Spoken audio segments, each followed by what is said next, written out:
Hello, everyone, and welcome back to another MAT 142 concept session. Today, we're going to be talking about applications of fractional probability. My name is Nick, and I work at the ASU Tutoring Center, so let's go ahead and get started. Now, if you recall from our last concept session, we looked at a fractional probability example with marbles.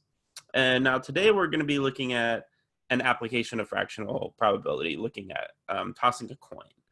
So if you recall, a coin can either be heads or tails, right? And there is a 50% chance of getting either one of them, right? So first off, so if we look at the example here, we have if a coin is tossed 3 times, what is the probability that there will be more tails than heads? Let's go ahead and think about all of the possible ways that I could toss a coin 3 times, right? So I could get heads, heads, heads, right? I could get heads, heads, tails. I could get heads, tails, heads.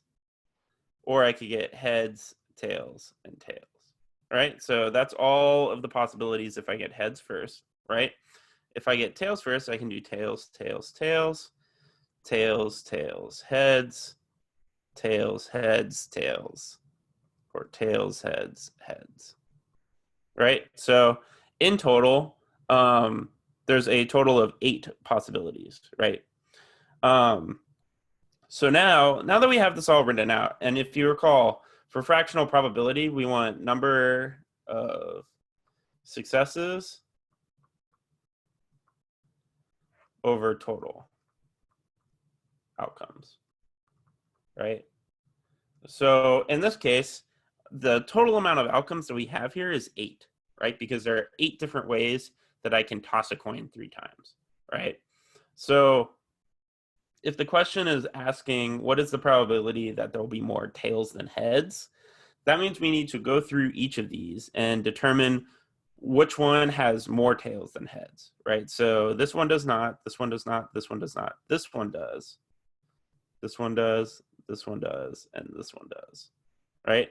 So that makes up for a total of 4, right? So there are 4 there are 4 outcomes out of the total of 8 that represent successes in this case, right? That there will be more tails than heads, which equals 1/2.